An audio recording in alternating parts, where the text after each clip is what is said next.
The dust of Harmony Creek settled on everything. A fine red powder that coated the sole as much as it did the cracked leather of Tobias Crow's boots. For 3 years, it had been his only constant companion. It was in the back of his throat when he woke in the hayloft he called home, and it was the last thing he tasted before sleep claimed him. At 28, Tobias felt older than the parched hills that surrounded the town. He was a man made of quiet desperation. His shoulders perpetually stooped not from labor, but from the weight of his own invisibility. He had $5 and change to his name. It was folded into a small, tight square in his pocket, the paper soft and worn as an old prayer. $5 was a fortune. It was 2 weeks of meals if he was careful. It was a new whetstone for his knife. It was the difference between a hole in his canteen and one that held water. Tonight, it was the price of a fool's bet. The saloon was thick with the smell of stale beer, sweat, and cheap tobacco. Men who spent their days under the vast, lonely sky now crammed themselves into the dim, noisy room, seeking a different kind of emptiness. Tobias stood near the back, a shadow among shadows, nursing a lukewarm water that the bartender had begrudgingly given him. All the talk was of the lottery, a mail-order bride lottery. The promoter, a greasy man named Silas Croft, called it. He'd ridden into town 2 days ago with a wagon, a fast smile, and a proposition that was both absurd and intoxicating to men starved of companionship. For $5, a man could buy a ticket. For $5, a man could win himself a wife. It was a grotesque spectacle. Tobias knew it, deep in his bones. He felt the wrongness of it. A woman, any woman, being raffled off like a horse or a side of beef. The other cowboys, flush with their pay, treated it like a grand joke. They slapped their money on the bar, their laughter booming, each one boasting of what they'd do with their prize. They were buying a chance, a story to tell, a laugh. Tobias was considering buying a life.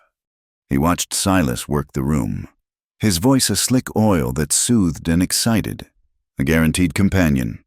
Gentlemen, a woman to warm your bed, cook your meals, and put an end to these lonely nights. A bona fide bride, brought all the way from the East, seeking a strong Western man to build a life with. The words were a siren song to a man like Tobias.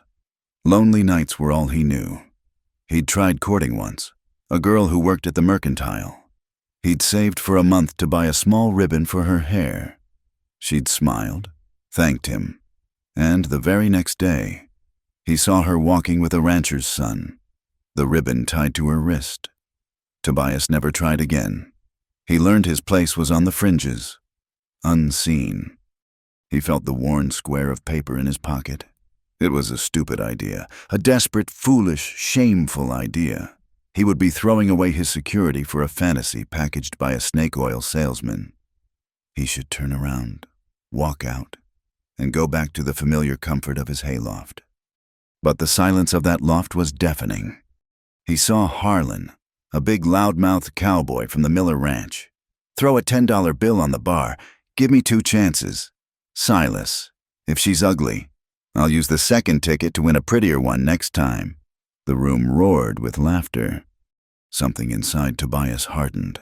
It wasn't courage, but a quiet, bitter anger. An anger at Harlan, at the town, at the dust, at his own goddamned invisibility. He wasn't a man who took risks. His whole life was about avoiding trouble, keeping his head down, and surviving until the next sunrise. But what was he surviving for? More dust, more silence. He moved through the crowd, his own movements so hesitant he felt like a ghost. He reached the bar where Silas was collecting money and handing out numbered tickets. Tobias didn't meet the man's eyes. He simply unfolded his $5 bill and laid it on the scarred wood. The paper was so limp it seemed to sigh with relief. Silas's eyes, small and clever, flickered over Tobias's patched shirt and worn-out jeans. He almost smirked, but business was business. A wise investment. Son, a chance at happiness. He slid a small ticket across the bar. Number 37. Tobias took it. The paper felt heavy, like a stone. He retreated to his corner without a word, the ticket clutched in his sweaty palm. He had done it. He had spent his fortune on the most ridiculous gamble of his life. A wave of nausea rolled over him. He was a fool, an absolute, grade A fool. An hour later, Silas climbed onto a makeshift stage at the front of the saloon. He held a burlap sack high. The moment of truth. Gentlemen, one of you is about to become a husband. The crowd cheered. A wave of drunken enthusiasm. Tobias felt his heart thumping a slow, heavy rhythm against his ribs. He wanted his number called and, at the same time, prayed it wouldn't be. Silas reached into the sack, his movements theatrical. He swirled the tickets around, building the suspense. The lucky number is... He pulled out a ticket, holding it pinched between his thumb and forefinger. He squinted. Number 37. For a moment, there was silence. The men looked around, checking their tickets. Harlan swore under his breath. Then, someone near Tobias pointed. "It's him, it's Crow." A ripple of disbelief spread through the room, quickly followed by a tidal wave of laughter. It was the best joke of all. The town's quietest, poorest, most pathetic cowboy had won the wife lottery. The irony was too rich, too perfect. The laughter wasn't good-natured. It was sharp and cruel. 100 tiny knives stabbing at him. Tobias stood frozen, the ticket still in his hand. He stared at the number. 37. It couldn't be. It was a mistake. But Silas was looking right at him, a wide, false grin on his face. "Come on up, son. Come and claim your bride." He couldn't move. His boots felt nailed to the floor. The laughter washed over him, and for the first time in his life, he felt truly, completely visible. And it was agonizing. A few men pushed him forward, half joking, half shoving. He stumbled toward the stage, his face burning with a shame so hot it felt like it was peeling his skin off. "Here he is," Silas boomed, clapping Tobias on the back so hard he nearly fell over. "Our lucky groom now, for the prize he has so rightfully won." Silas turned and disappeared behind a heavy canvas curtain at the back of the stage. The crowd quieted, their mockery replaced by a drunken, hungry curiosity. There were whispers, jokes about what she might look like. Tobias just stood there, his hands hanging uselessly at his sides, his gaze fixed on the dirty floorboards. The curtain was pulled aside. Silas emerged, leading someone by a rope. No, not a rope. It was a soft leather cord, tied loosely around her wrists, the kind used for ceremony, not for restraint. But she was being led all the same, and she was immense. The whispers in the crowd died, replaced by a collective, stunned silence. Then, a few nervous snickers broke the quiet. The woman who stepped onto the stage was not the demure, Eastern bride from Silas's sales pitch. She was an Apache, and she was a giant. She was a full head taller than Tobias, her shoulders broad enough to shame most men in the room. She wore a simple buckskin dress, worn and practical, and her black hair was tied back in a single, thick braid that hung past her waist. Her face was a mask of stoic fury, her high cheekbones and strong jaw set like carved stone. But it was her eyes that silenced the room. They were black, deep-set, and utterly devoid of fear. They held a cold, ancient fire, and they swept over the crowd of drunken men with an expression of such profound contempt that several of them actually shuffled back. This was not a bride. This was a warrior. The laughter that returned was different now. It was louder, more frantic, tinged with a nervous edge. The joke had become a spectacle. Harlan's voice cut through the noise. "Hell, Crow, you didn't win a wife. You won a bodyguard. She could wrestle a damn bear." Everyone howled, everyone except Tobias. He couldn't breathe. He couldn't think. All the air had been punched out of him. He stared at the woman, and the full, crushing weight of his $5 decision crashed down on him. This wasn't a joke. This was a person, A towering, formidable person whose life he had just purchased for the price of a canteen.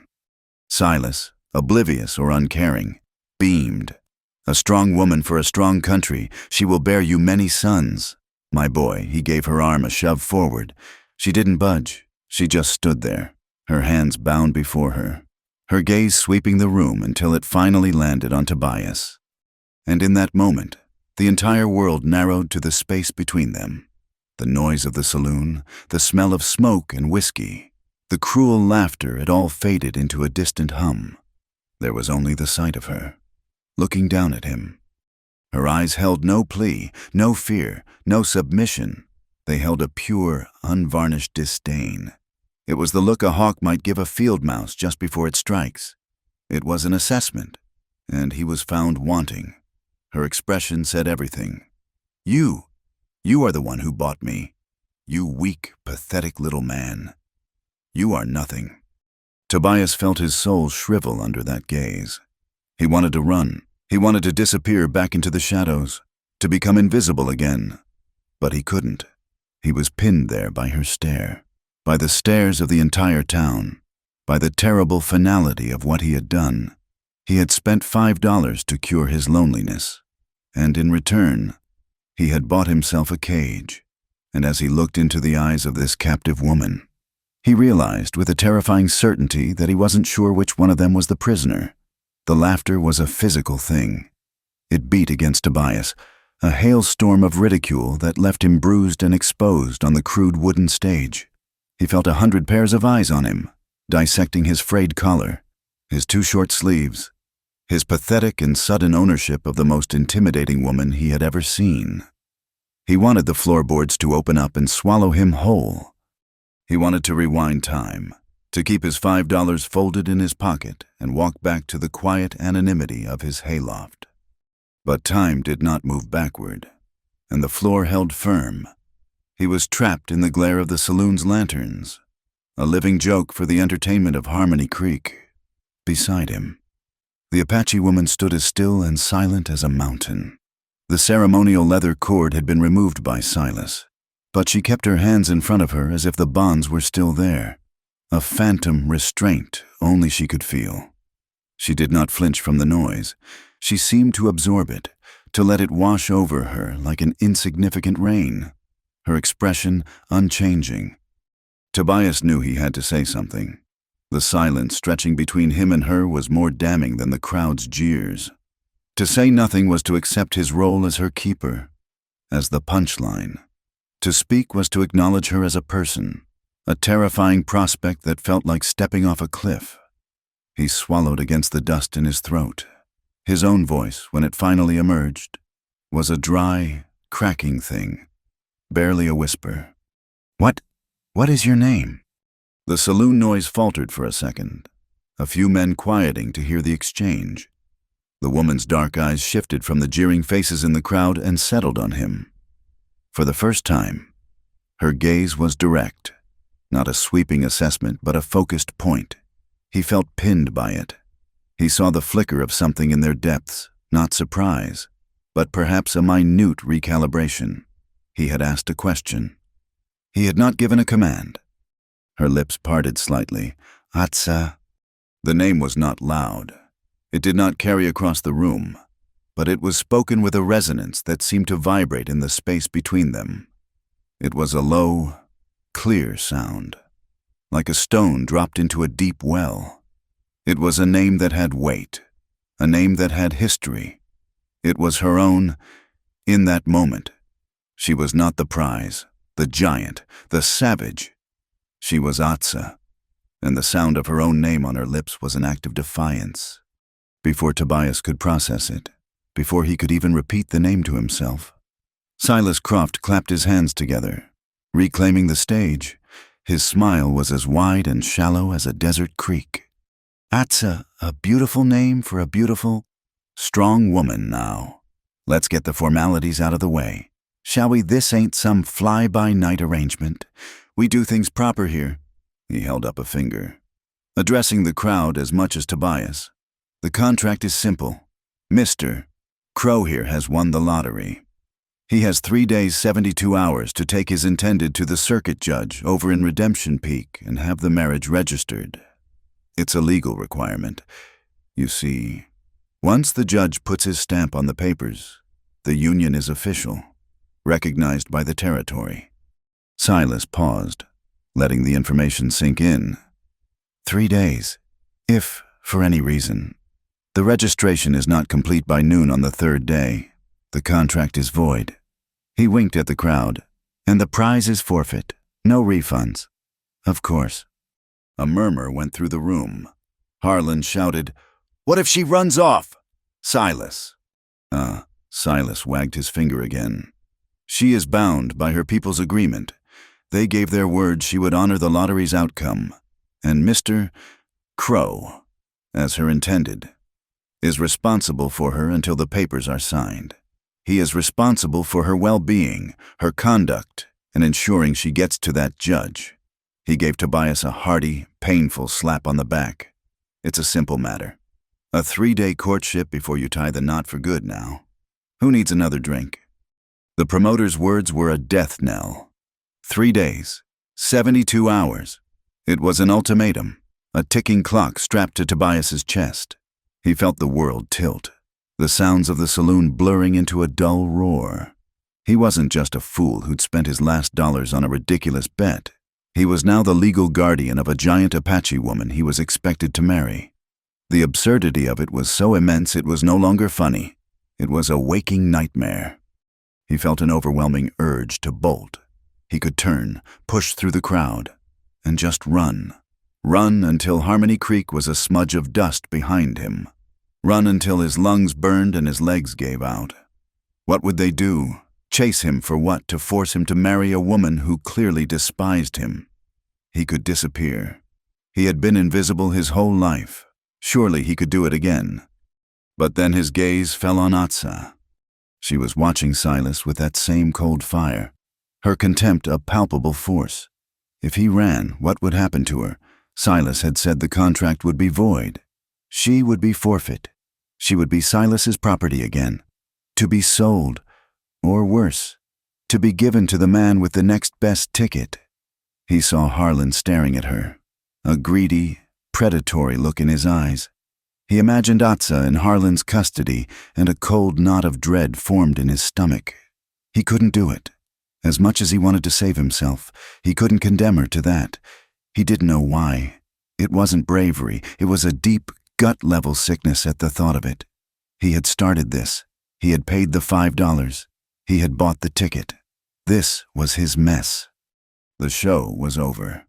With the rules established and the spectacle concluded, the crowd's interest began to wane.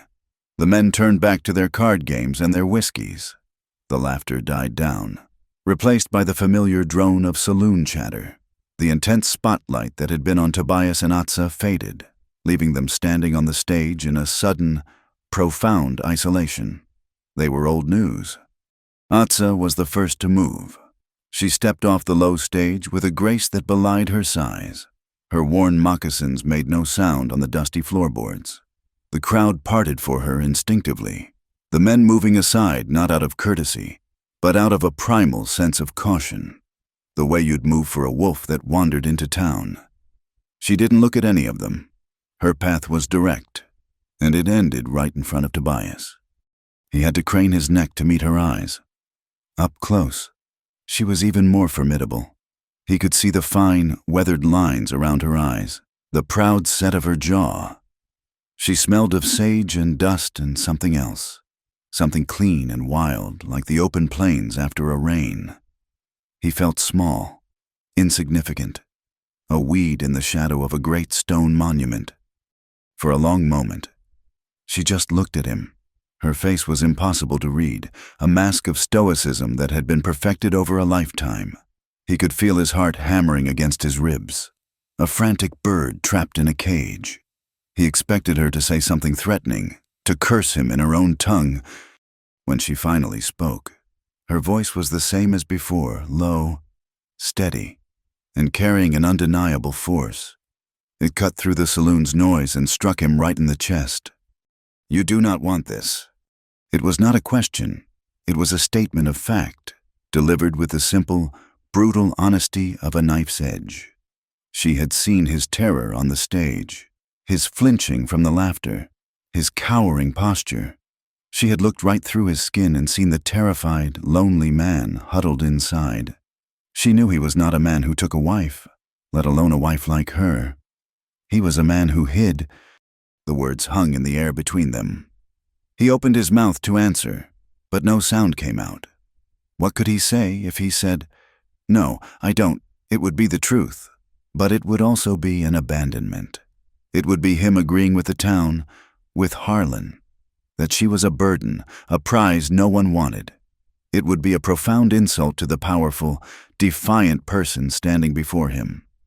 But if he said, "Yes, I do," it would be the most ridiculous lie he had ever told, a lie so transparent she would see it for what it was, a pathetic attempt to save face. It would be a lie that trapped them both further in this impossible situation. So Tobias said nothing. He just stood there, meeting her gaze, his silence his only answer. It was a silence born of fear, of shame, and of a dawning, terrible responsibility. It was a silence that admitted everything. It admitted that she was right. It admitted that he was in over his head.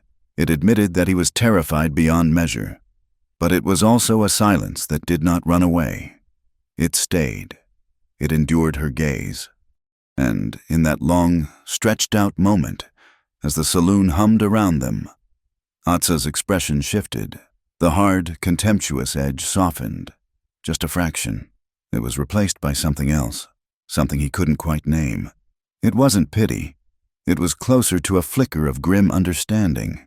He had not lied to her, and in the economy of her world, perhaps that was the only currency that had any value at all. The silence between Tobias and Atsa stretched, a thin, taut wire in the noisy saloon. It was a private moment in a public space, an island of quiet understanding in a sea of drunken chatter. But such moments in Harmony Creek were fleeting. The vacuum of their silence was soon filled by the loud, braying voice of Harlan. He swaggered over, flanked by two other cowboys from his outfit, Jeb and Nate. Harlan was a man who thrived on the attention of others, and the spectacle of Tobias Crow and his Apache bride was too good a show to let end.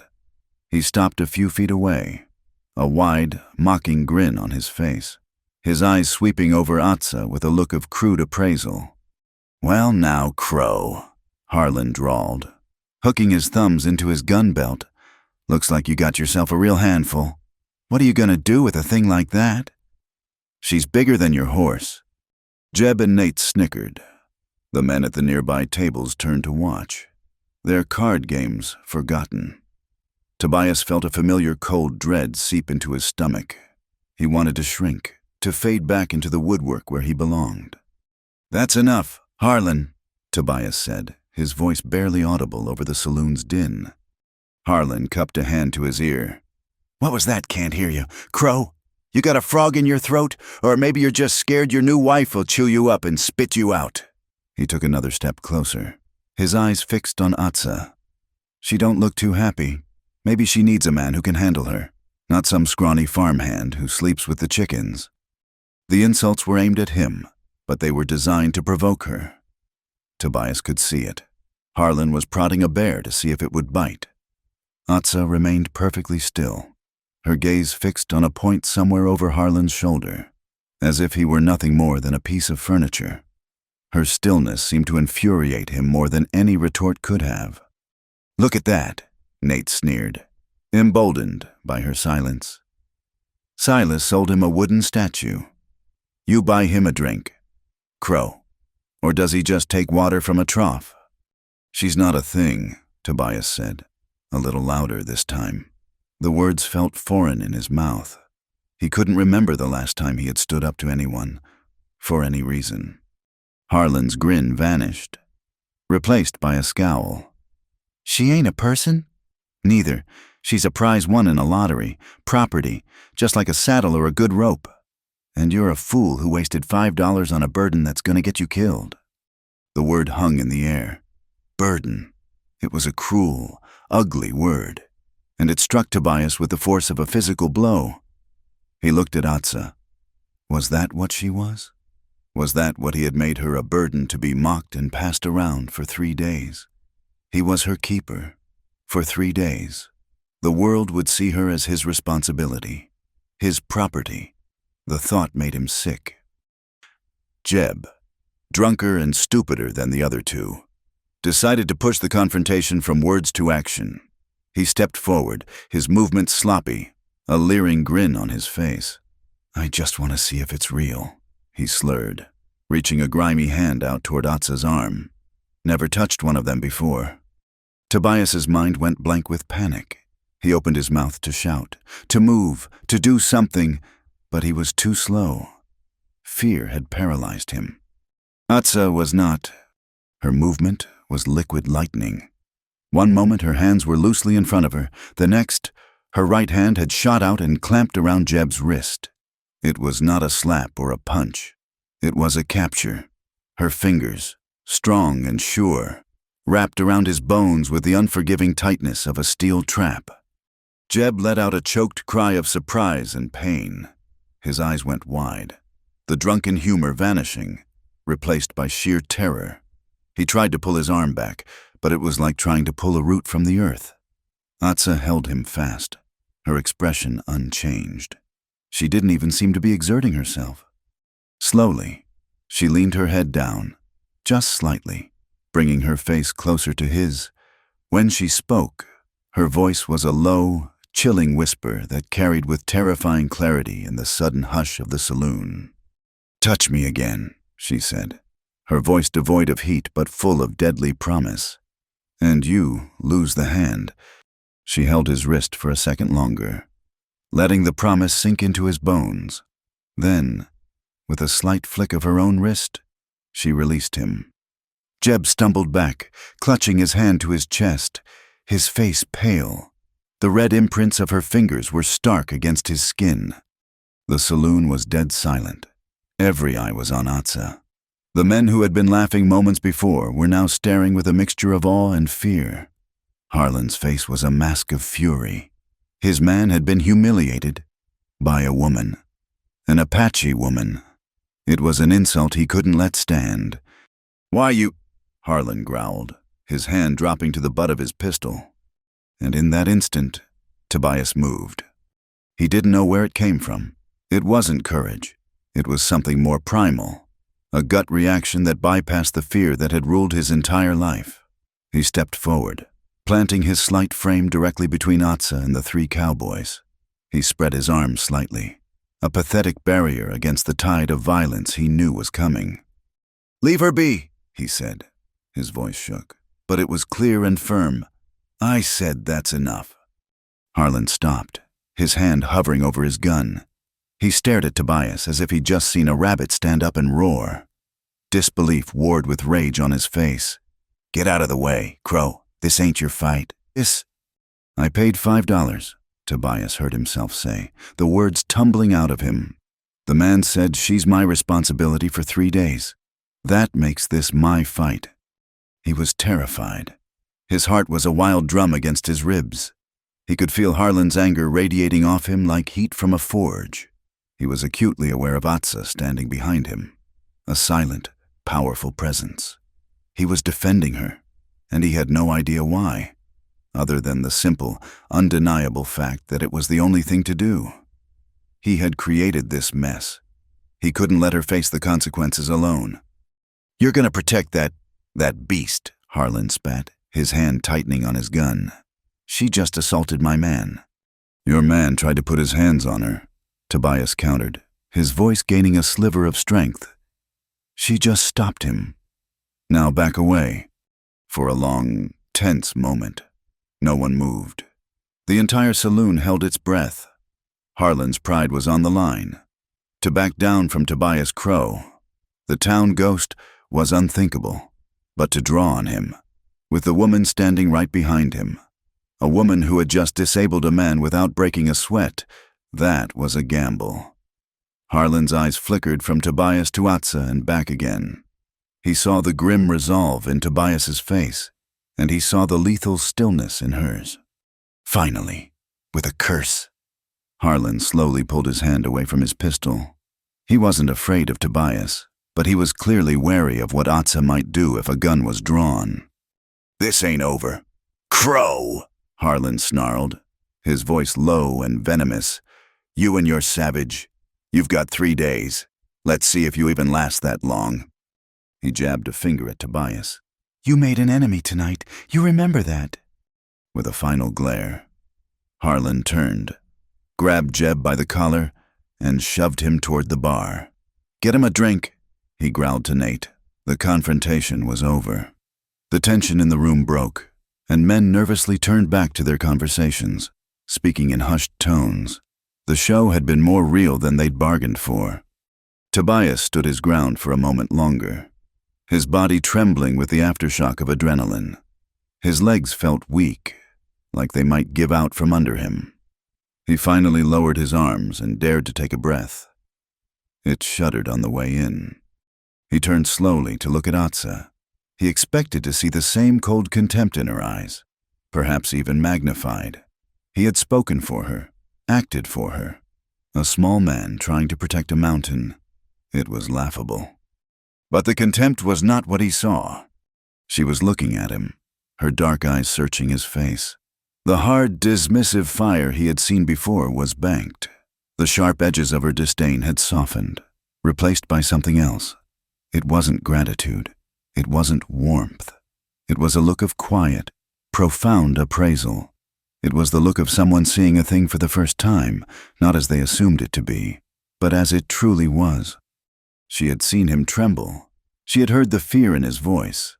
She knew he was no fighter, but she had also seen him step in front of a gun for her. She had watched him stand his ground when every instinct he had ever followed screamed at him to run. He had not abandoned her. In her world, actions were the only words that mattered, and his actions, however clumsy and terrified, had spoken a language she understood. The joke was over. The game had ended. They both understood, in that silent exchange, that this was no longer about a lottery ticket or public humiliation. This was about survival, and for the first time since their eyes had met on that stage, they were not just a cowboy and his prize. They were two people standing on the same side of a very dangerous line. The walk from the saloon was a journey through a different kind of hell. The noise and the jeers had been replaced by a heavy, watchful silence. Lamps glowed in the windows of the houses they passed, and Tobias felt the burn of unseen eyes following their progress. He was the town fool, parading his folly through the main street. He walked a few paces ahead of Atsa, acutely aware of the soft, near-silent fall of her moccasins on the dusty road behind him. It was a sound that made the heavy clump of his own worn-out boots seem clumsy and loud. He didn't dare look back. He didn't know what he would see on her face, and he was afraid that whatever it was, it would break the fragile, unspoken truce that had formed between them in the saloon. He just focused on putting one foot in front of the other, leading her away from the center of town, past the respectable houses, past the blacksmith's shop, toward the sprawling lands of the Fletcher Ranch on the edge of the valley. The shame he'd felt on the stage was a hot, public thing. This shame was colder, deeper, and far more personal. He was leading her home. The word caught in his throat like a shard of glass. Home. He was leading this proud, formidable woman to a place that would lay bare the full extent of his poverty and insignificance. After a 15-minute walk under a sky littered with cold, distant stars, they reached the property line. A long fence stretched out into the darkness. A large, proper house sat on a low rise, its windows dark. Farther back, nestled among a copse of cottonwood trees, was the old barn. It was long and weathered, its wood bleached gray by years of sun and wind. It hadn't been used for livestock in a decade. Not since Mr. Fletcher had built the new one closer to the house. Now, it was just a place for storing old tack, broken tools, and Tobias Crow. He stopped before the large, sagging doors. This was it, the final humiliation. He could hear her footsteps halt behind him. He took a deep breath, the night air cool against his hot face. and pushed one of the heavy doors. It groaned on its ancient hinges, the sound loud in the quiet night. The smell rolled out to meet them, a dry, earthy scent of old hay, leather, dust, and the faint, not unpleasant aroma of the barn owls that nested in the rafters. Moonlight streamed in through the gaps in the roof and the walls, painting stripes of silver across the dusty floor. It was a cavernous, empty space, filled with the ghosts of animals and forgotten work. In the far corner, sectioned off by a low, broken stall wall, was his life. There was a pile of clean hay, thicker than anywhere else, which served as his mattress. A single, threadbare wool blanket was folded neatly on top. Next to it was a small wooden crate that held his few possessions, a tin plate and cup, a bar of soap, a razor, and a worn copy of a book someone had left behind. A water bucket, filled that afternoon, stood beside the crate. A lantern hung from a nail on the wall. Unlit. It was a monk's existence. It was clean. It was ordered. But it was crushingly bare. He stepped inside and turned, finally forcing himself to look at her. He expected to see disgust, or perhaps even cruel amusement. He was ready for the contempt to return to her eyes. Atsa stepped over the threshold, her tall frame momentarily silhouetted against the starry sky. She did not look at him. Her gaze swept slowly around the cavernous space, taking in the dusty hayloft, the empty stalls, the shafts of moonlight. Her eyes were accustomed to the dark, and she saw everything. She saw the forgotten tools. She saw the owl pellets on the floor. And then, her gaze fell on his small, pathetic corner. She looked at the single blanket, the tin cup, the neat pile of hay. She saw the evidence of a man who owned nothing, yet took care of the nothing he had. She looked at it all for a long, silent moment. She didn't scoff. She didn't sneer. Her face remained a mask of stoic neutrality. But in her eyes, Tobias saw the same flicker of grim understanding he had seen in the saloon. "This place, this poverty," explained the man. Without a word, she walked to the opposite corner of the barn, a space as far from his as she could get. There was another pile of old, dusty hay there. She sat down, her movements fluid and deliberate. She drew her knees up, wrapped her arms around them, and faced the door. She was not accepting his hospitality. She was simply occupying a space. She was a captive, waiting. Before Tobias could process the crushing quiet that had fallen between them, a new sound intruded, the crunch of boots on gravel, firm and purposeful. A figure appeared in the open doorway, blocking out the stars. "Crow." The voice was low and hard. It belonged to Elias Fletcher, the owner of the ranch. He was a man in his 50s, with a face weathered like old leather and eyes that missed nothing. He was not a cruel man, but he was a practical one, and he valued order above all else.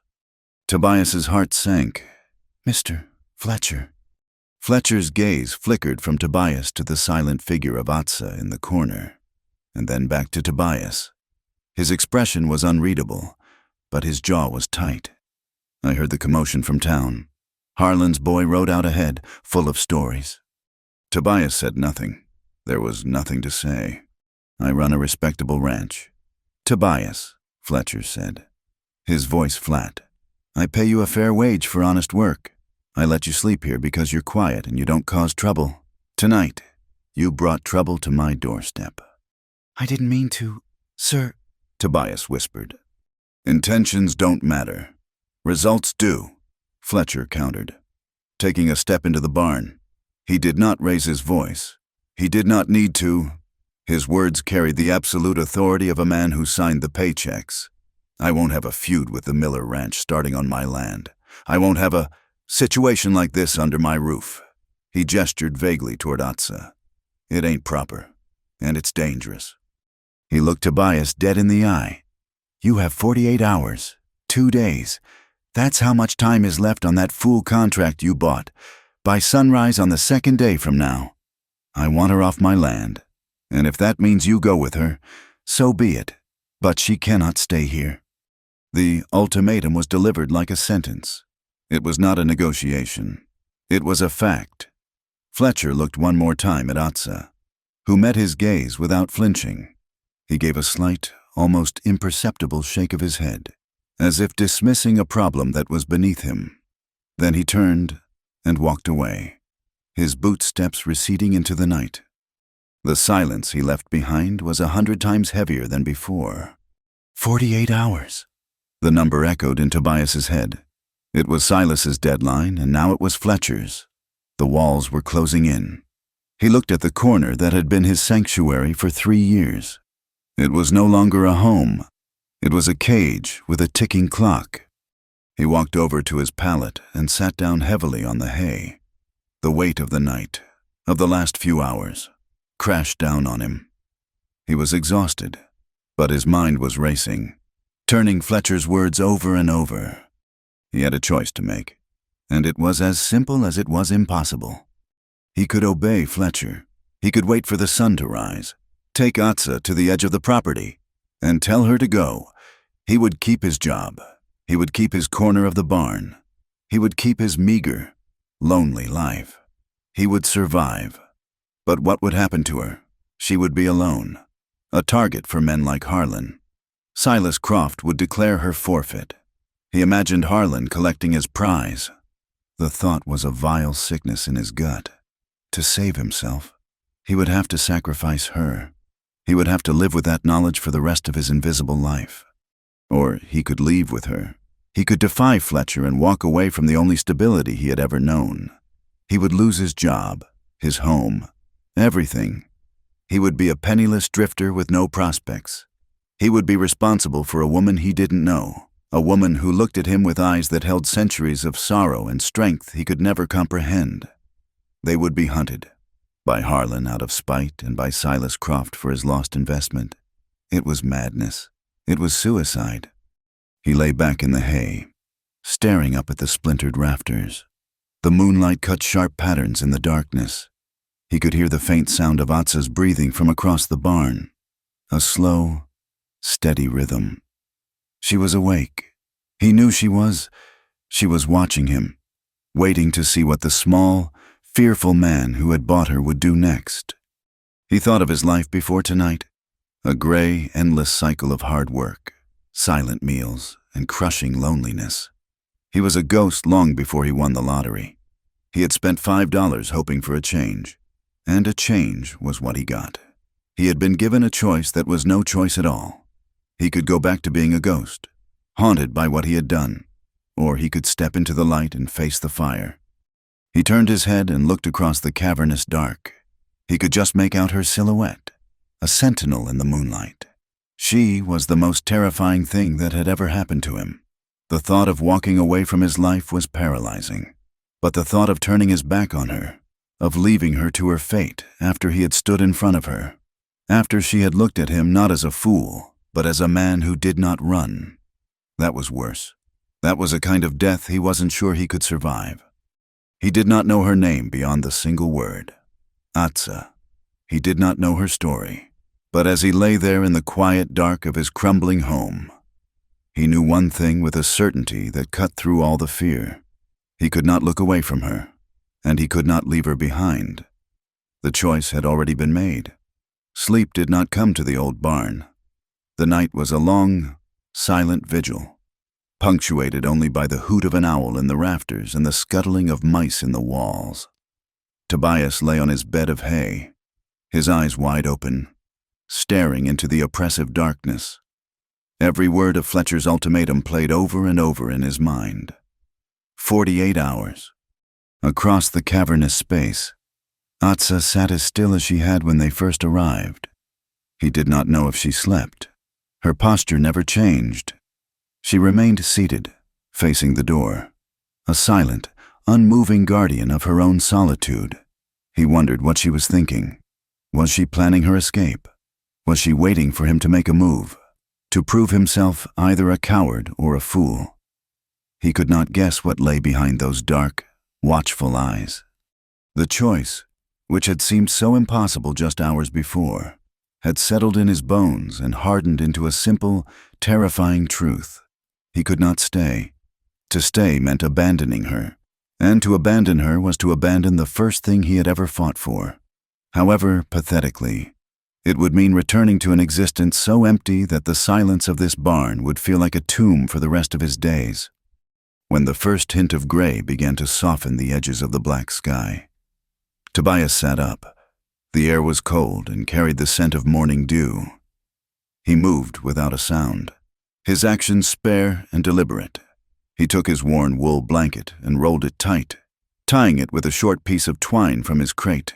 He put his tin cup and plate inside the crate, along with his razor and soap. The book he left behind, where he was going. There would be no time for reading. He stood and looked across the barn. In the dim, pre-dawn light, Atsa's silhouette was still visible. He did not need to speak. He simply picked up his rolled blanket, slung it over his shoulder, and gave her a single, sharp nod.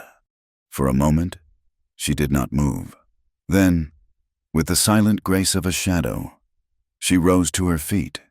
She had no possessions to gather, no ties to this place to cut. She was ready. But Tobias was not. There was one last thing.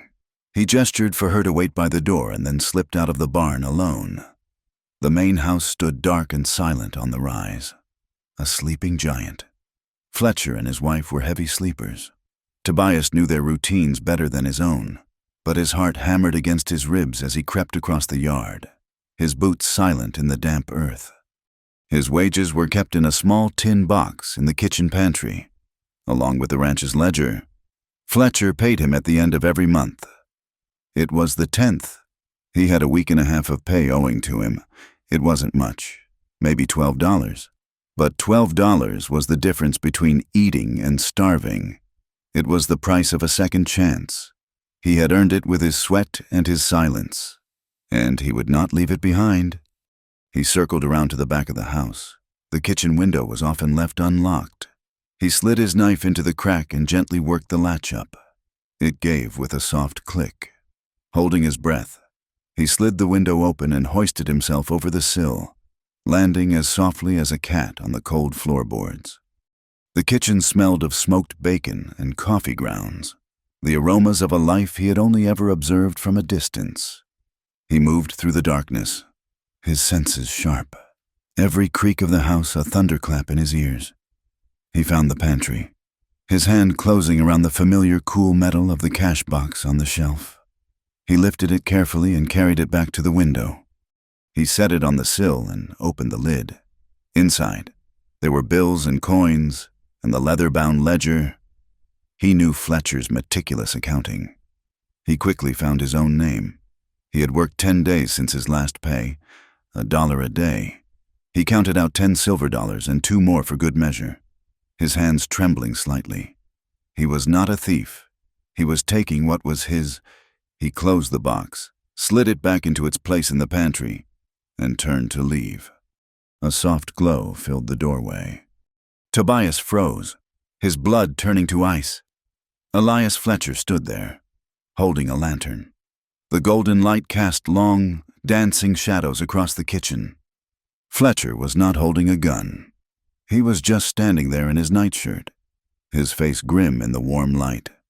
"I figured you might do this," Fletcher said, his voice a low rumble. He did not sound angry. He sounded tired. Tobias couldn't speak. He was caught, a thief in the night. He expected shouting, a blow, the cold barrel of a pistol against his head. Fletcher sighed, a long, weary sound. He glanced at Tobias's hand, where he still clutched the silver dollars. "Is that all you took, just what you owed?" Tobias managed a single, jerky nod. Fletcher stared at him for a long moment, his eyes moving from Tobias's terrified face to the open window behind him. His gaze was searching, as if he were trying to understand the quiet man who had worked for him for 3 years, the man who had suddenly courted a storm. "Harlan was here last night," Fletcher said finally, his voice flat. "After you left the saloon, he and his boys were drunk and looking for trouble. They were talking about you, about her, talking about what they'd do when you failed to make it to the judge. Fletcher's eyes were hard. I don't want that kind of trouble on my land. Crow, I don't want a war with the Miller Ranch. And I don't want a dead body in my barn, whether it's yours or hers. He lifted the lantern slightly. What you've done is stupid. Damned stupid. But leaving is the smartest thing you can do now. Get out of the valley. Head north. They ask fewer questions up there. He stepped aside, clearing the path to the window. Go on, get out of here, and don't come back. Tobias stared, uncomprehending. Fletcher was letting him go. He was letting him go because the alternative, the violence that was sure to come, was a bigger mess than a few stolen dollars and a broken rule. Fletcher was a man of order, and Tobias and Atsa had become chaos. Without a word, Tobias scrambled back through the window. He landed on the soft ground, the silver dollars digging into his palm. He didn't look back. He ran, his heart pounding with a mixture of terror and a wild, disbelieving relief. Atsa was waiting where he had left her, a tall, patient shadow by the barn door. She saw him coming, saw the frantic haste in his movements. Her eyes flickered to the main house, then back to him. She understood. He didn't need to say a word. He just jerked his head toward the open road, and they started walking. They moved quickly, following the fence line until they were off Fletcher's property. Two small figures swallowed by the vast, waking landscape. The eastern sky was now a bruised purple, the stars fading one by one. They walked for what felt like an hour, the silence broken only by the crunch of their footsteps and the rising chorus of morning birds. The sun crested the distant mountains, spilling golden light across the valley floor. They were exposed now, out in the open, with nothing but the clothes on their backs and $12 in Tobias's pocket. He had left everything he owned, everything he was, back in that barn. He felt hollowed out, scoured clean by the night's events. As the sun warmed his face, he risked a glance at Atsa. She walked with a long, tireless stride, her head held high, her gaze fixed on the horizon. She seemed to belong to this wild landscape in a way he never could. She was not a prize or a burden. She was a force of nature. They reached a point where the road forked, one path leading north into the hills, the other continuing west. Tobias knew he should take the north road, as Fletcher had advised.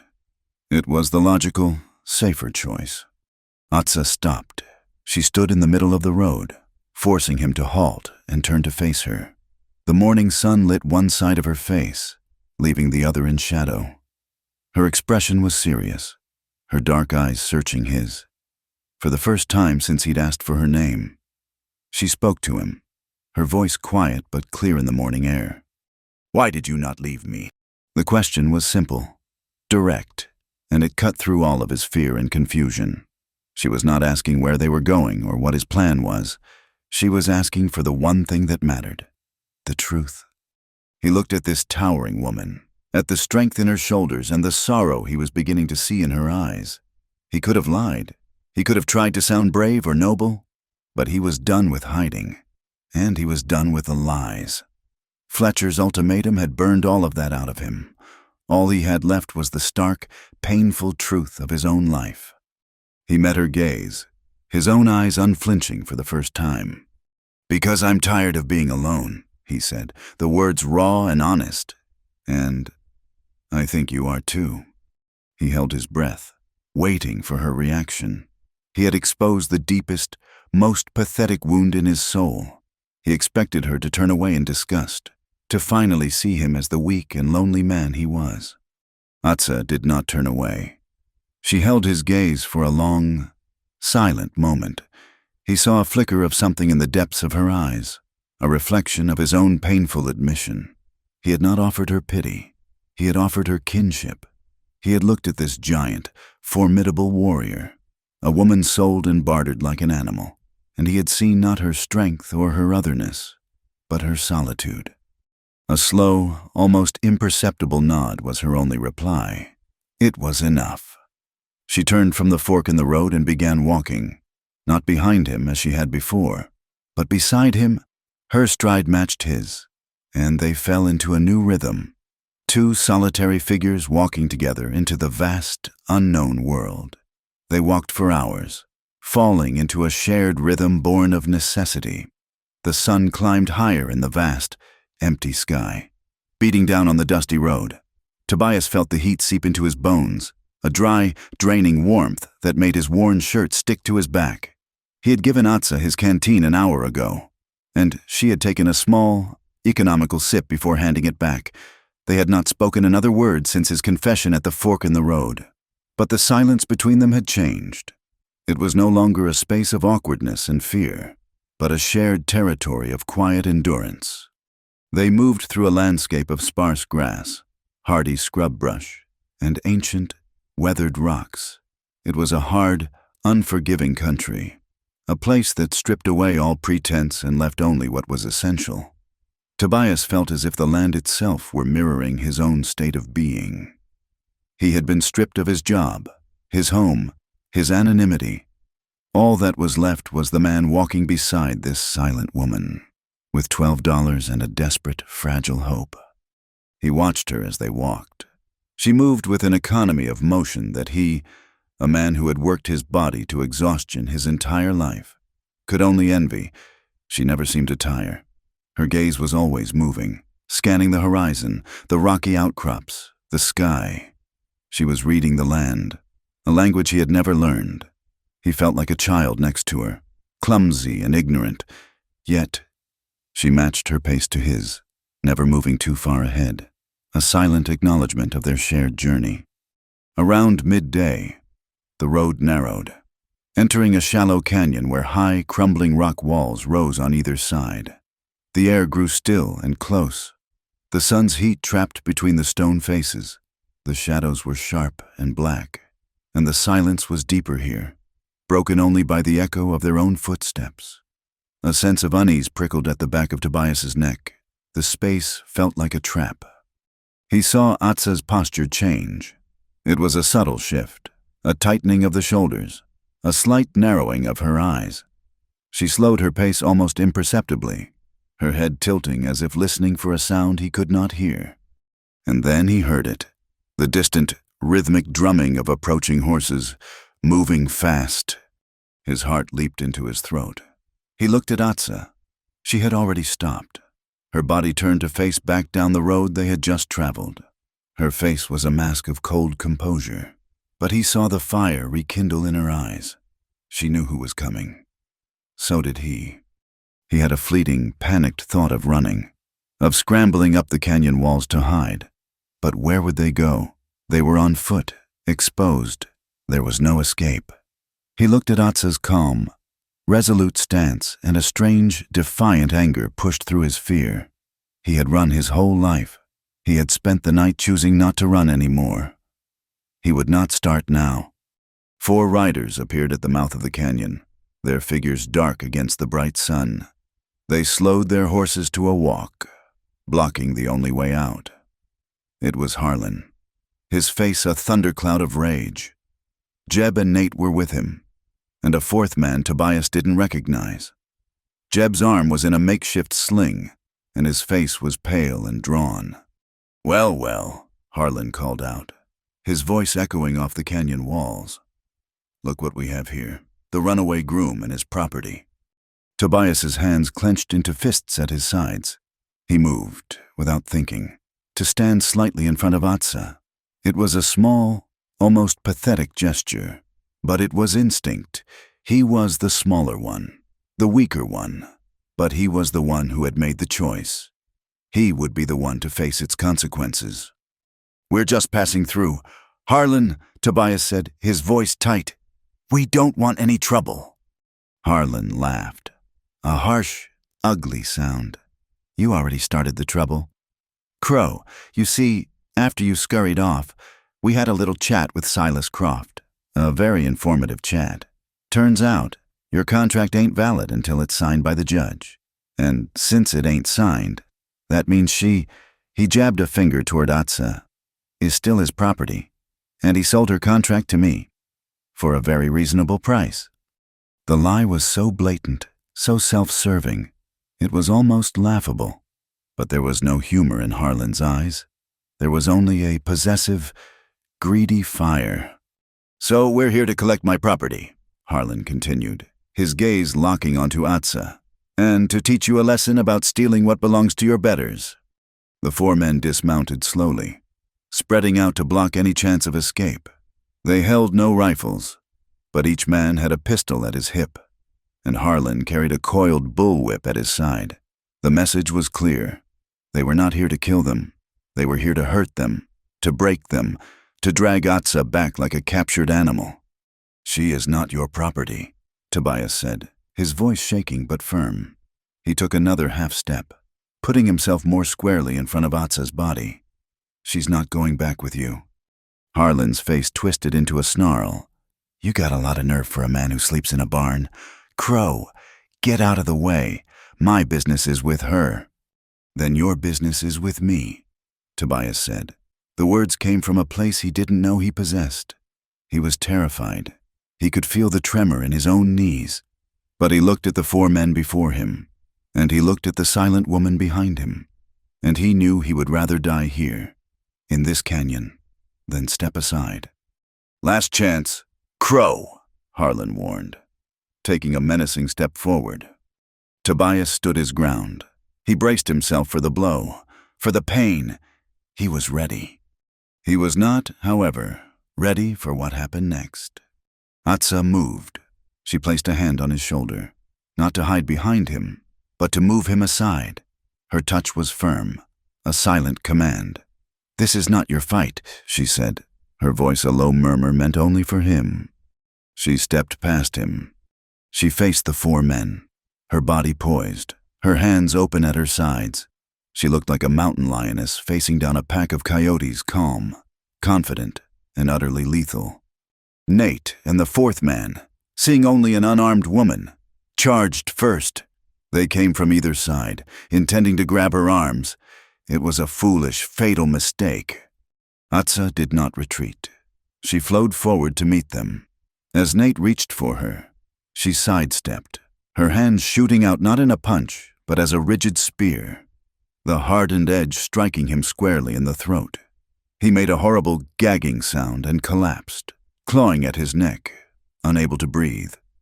At the same instant, she pivoted, her body spinning with a coiled power. The fourth man was still lunging, his hands closing on empty air where she had been. Her elbow, a sharp point of bone, slammed into the side of his knee. There was a sickening crunch, and the man screamed. A high, thin sound of agony as his leg buckled beneath him. It had taken less than 2 seconds. 2 men were on the ground, one choking, one screaming. Jeb, his good arm reaching for his pistol, froze in shock. Atsa gave him no time to recover. She closed the distance between them in 2 long strides. Her hand shot out and clamped onto his gun hand before he could clear the holster. Using his own forward momentum against him, she twisted. There was another wet, cracking sound, and Jeb howled as his wrist broke. He staggered back, his face a mask of white, agonizing pain. It was over. 3 men, disabled in as many heartbeats. Only Harlan remained. He stood frozen in disbelief, his face a mixture of rage and a new dawning fear. He looked at his 3 men writhing on the ground, then at the silent, deadly woman who had dispatched them with such brutal efficiency. His pride, his rage, his greed, it all boiled over. With a roar of fury, he drew his pistol. "You savage," he screamed, leveling the gun. Tobias did not hesitate. As Harlan's arm came up, Tobias launched himself forward. He was not a fighter. He had no skill, no technique. He was just a body, a projectile of pure, desperate will. He slammed into Harlan's side with all of his meager weight. The impact sent them both stumbling. Harlan's shot went wild, the bullet ricocheting off the canyon wall with a high-pitched whine. The gun flew from his hand, skittering across the dusty ground. They fell together in a clumsy, desperate heap. Harlan was bigger, stronger. He rolled on top, his hands finding Tobias's throat, his face purple with rage. "I'll kill you! Crow, I'll kill you!" he choked out, his thumbs pressing into Tobias's windpipe. Black spots danced in Tobias's vision. He clawed at Harlan's wrists, but the man's grip was like iron. He was losing. He was going to die. Suddenly, the weight was gone. Atsa had lifted Harlan off of him as if he were a sack of grain. She held him by the collar of his shirt, his feet dangling inches off the ground. He struggled, his fists beating uselessly against her arms. It was like striking a stone wall. She looked down at the terrified, sputtering man, her face devoid of all expression save for a cold, profound disgust. She did not say a word. She simply drew back her free hand and slapped him across the face. It was not a punch. It was an open-handed blow, but it landed with the force of a falling rock. The sound cracked through the canyon like a rifle shot. Harlan's head snapped to the side, and he went limp in her grasp. She dropped him like a bag of trash onto the ground, where he lay stunned and bleeding from the mouth. The canyon was suddenly, shockingly silent, filled only with the sound of groaning men and Tobias's own ragged gasps for air. He pushed himself up onto his elbows, his throat raw, his body aching. Atsa stood over the wreckage, her chest rising and falling with her breathing. She looked from the fallen men to Tobias. Her eyes found the dark bruises already forming on his neck, the split in his lip from where Harlan had struck him. She walked over to him and knelt in the dust. She reached out, her fingers surprisingly gentle, and touched the side of his face, her thumb brushing against his bleeding lip. He flinched, not from fear, but from the unexpected tenderness of the gesture. Her eyes searched his, and in their dark depths, he saw a storm of emotions he could not name. Relief, fury, and something else, something deeper. He had not run. He had fought for her. He had thrown his body in front of a bullet for her. Leaning forward, she closed the small distance between them. Her lips met his. It was not a soft kiss. It was clumsy, urgent, and fierce. It tasted of dust and sweat and the coppery tang of the blood on his lip. It was a kiss born not of romance, but of survival. It was a brand, a seal on the promise they had made to each other with their actions. She pulled back, her forehead resting against his for just a moment. Her breath was warm on his face. The kiss wasn't pretty. It wasn't gentle. It was bloody. But it was real. And in the silence of that broken canyon, it was everything. The echo of the gunshot faded, leaving a ringing silence in the canyon. The only sounds were the groans of Harlan's men and the ragged, desperate sound of Tobias's own breathing. He sat in the dust, the world swimming back into focus, the taste of blood still sharp in his mouth. Atsa stood, a lone, unmoving figure amidst the human wreckage she had created. She did not spare the fallen men another glance. Her attention was on the open road, the sky, the canyon walls. Her stillness was not one of peace, but of high alert. She knew, as he was slowly beginning to realize, that this was not an end, but a beginning. Harlan would not forget this humiliation. He would come back, and not with fists and whips, but with rifles. "We have to go," she said, her voice low and urgent. She came to him and offered a hand. He took it, and she pulled him to his feet with an effortless strength that sent a jolt through his aching body. His throat was a raw, bruised mess, and every muscle screamed in protest. Where he rasped, his voice a hoarse croak. Fletcher said to go north. "The road is death now," she stated simply. "They will watch the roads." She looked up at the high canyon walls, her eyes tracing a path invisible to him. "There is another way. An older way." She retrieved his canteen and the small bundle with his blanket, which had been dropped in the scuffle. She took nothing from the defeated men except for Harlan's pistol. She checked it with an expert's familiarity, saw that it was loaded, and tucked it into the waistband of her buckskin dress, the handle hidden by a fold of the leather. Then, without a backward glance, she started climbing. There was no path, only a series of cracks and ledges in the weathered rock face. For her, it seemed as easy as walking up a set of stairs. For Tobias, it was a grueling, painful ascent. His body, already beaten, was pushed to its limits. His fingers, raw and scraped, sought purchase on the rough stone. His lungs burned. Several times his boots slipped, and he would have fallen if not for her hand, reaching down, her grip like iron, hauling him up to the next ledge. She moved with a patience that shamed his weakness, waiting for him, guiding his feet, a silent, powerful anchor. When they finally reached the top, the sun was beginning to dip toward the western horizon, painting the sky in fiery strokes of orange and red. They stood on a high, wind-swept mesa, the canyon a deep scar below them. The world looked vast and empty from up here. There was no sign of civilization, no roads, no ranches, only the endless rolling landscape of rock and scrub. Atsa did not rest.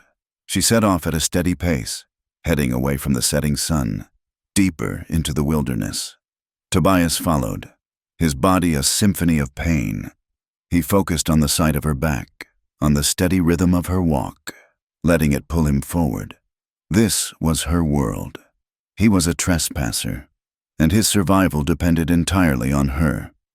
They walked for what felt like another hour as twilight bled across the land, softening the harsh edges of the rock and filling the air with a cool, purple haze. Just as he felt he could not take another step, she stopped. They were standing before a sheer cliff face, a wall of dark rock that seemed to have no end. It looked like a dead end. Atsa walked to a place where a thick curtain of ancient, dried vines hung from the top of the cliff to the ground. She pushed them aside. Behind the vines was a dark opening, a narrow fissure in the rock, just wide enough for a person to slip through. It was a perfect, natural hiding place, invisible to anyone who did not know it was there. "Here," she said, her voice soft in the growing dark. She slipped through the opening, and he followed, his shoulders brushing against the cool, smooth stone on either side. The passage was short, only a few feet long, and it opened into a space that took his breath away. They were in a cave. It was not a small, damp hole, but a large, circular chamber with a high, vaulted ceiling. A wide opening on the far side of the chamber looked out over a hidden valley, now bathed in the soft light of the rising moon. The air inside was cool and dry, and the floor was covered in a soft, fine sand. In the center of the chamber was a fire pit, lined with stones that were black with the soot of countless fires. The walls were smooth, and as his eyes adjusted, he could see faint paintings on the stone-faded figures of animals, of hunters, of spirals and suns. It felt like a church. This was not just a hiding place. This was a home, a place of history, of ancestors. He felt the weight of the years in the still, silent air. Atsa moved to the fire pit, from a small pouch at her belt. She took out a flint and steel. Within moments, she had a small, clean fire crackling to life. The flames pushed back the darkness, sending warm, dancing light across the ancient paintings on the walls.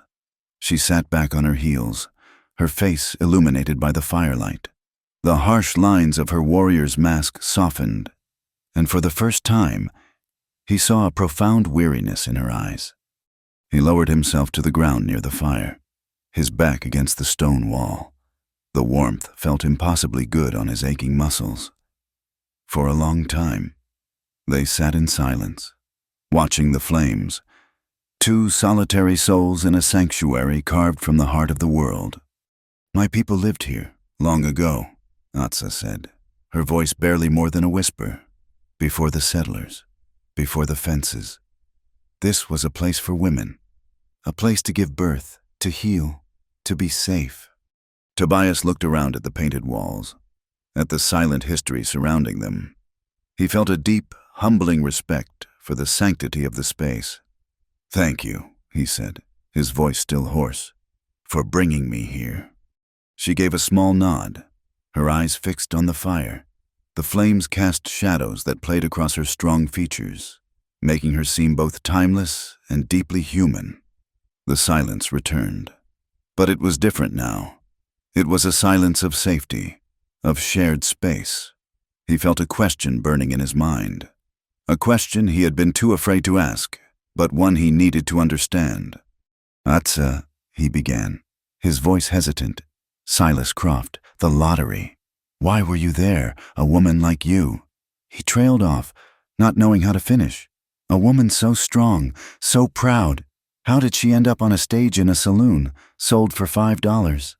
She was silent for a long time. He thought she would not answer. He thought he had crossed a line, intruding on a pain that was not his to know. He was about to apologize when she finally spoke, her gaze still lost in the mesmerizing dance of the fire. "I have a sister," she began, her voice low and steady, but edged with a deep, remembered pain. "Her name is Nalnish. She has a daughter, my niece, Chosovi. She is the sun and the moon to our family." She paused, gathering her thoughts. "There are men who travel the territories, not settlers, not ranchers. Men who trade in things that are not theirs to sell. One of these men, a trader with a sour spirit, came to our lands. He saw my niece. He saw her youth, her spirit. He wanted to take her, to sell her south, across the border." The fire crackled, a sharp sound in the quiet cave. Tobias felt a cold knot tighten in his stomach. He pictured the girl, a child, and the leering face of a man like Silas Croft. "He tried to bargain with our elders," Atsa continued, her voice hardening. "He offered rifles, whiskey, things that poison a people.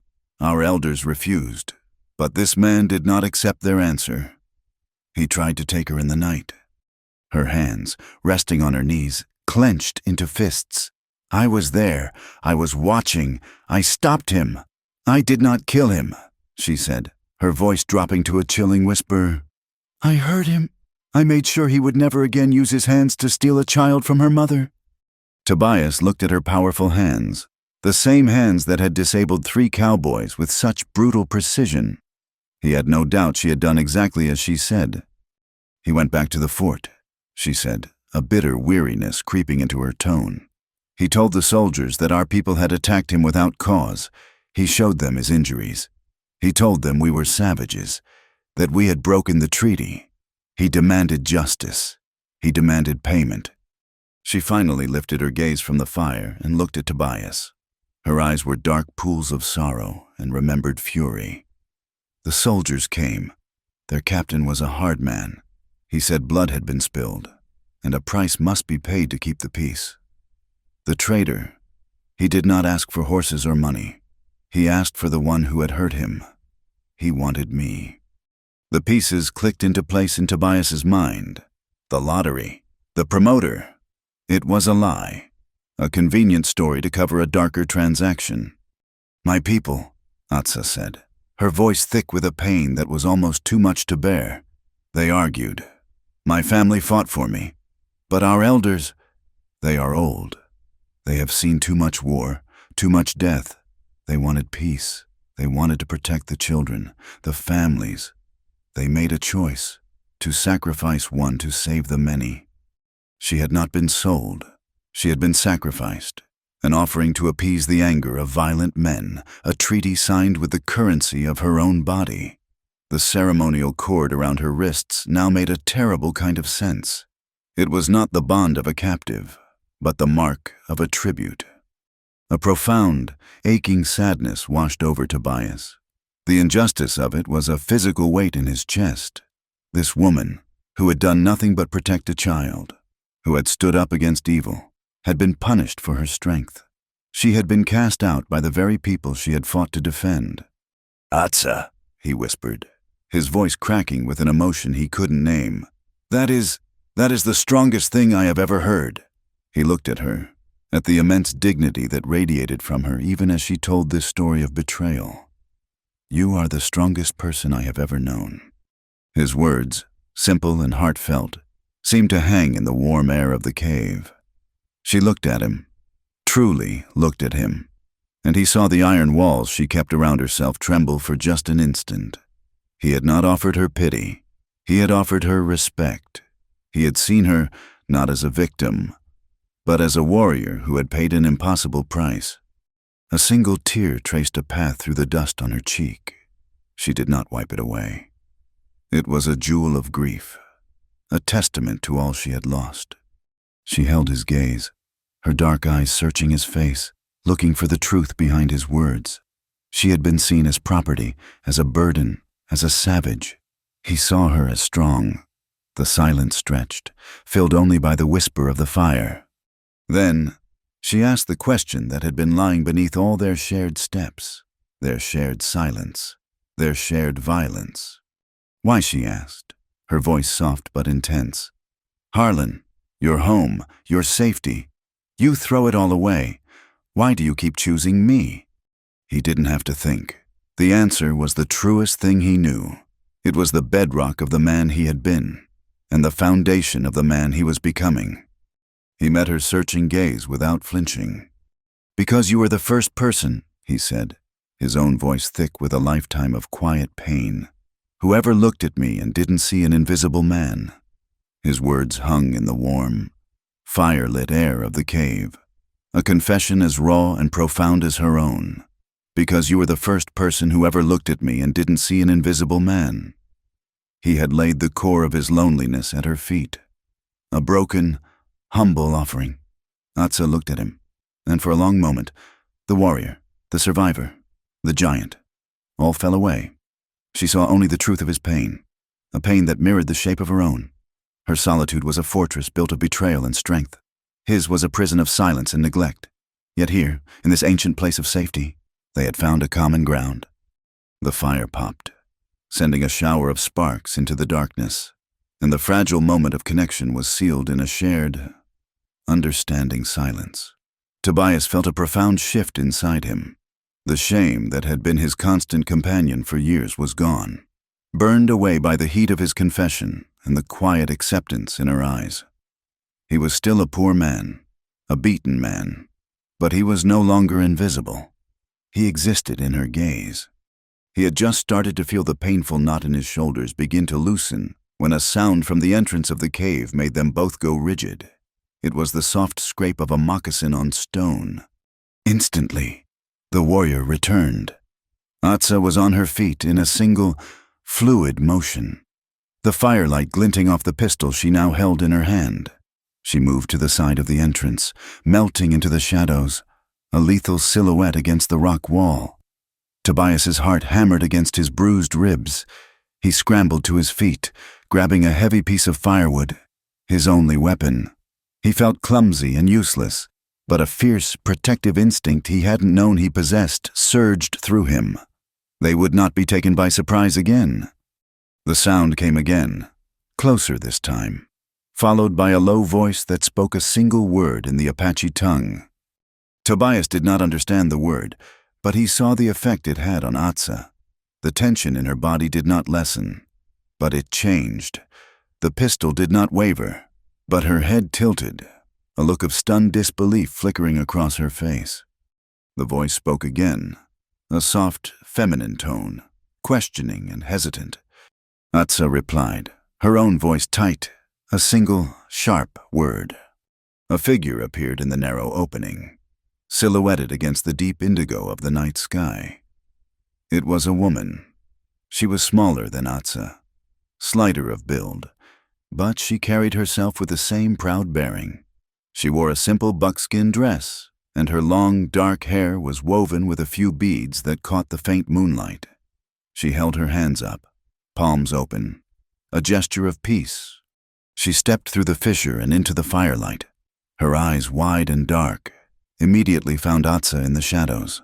The woman's face was a mirror of Atsa's, though the lines were softer, the edges less sharpened by hardship. But the resemblance was unmistakable. Atsa, the woman whispered, her voice trembling.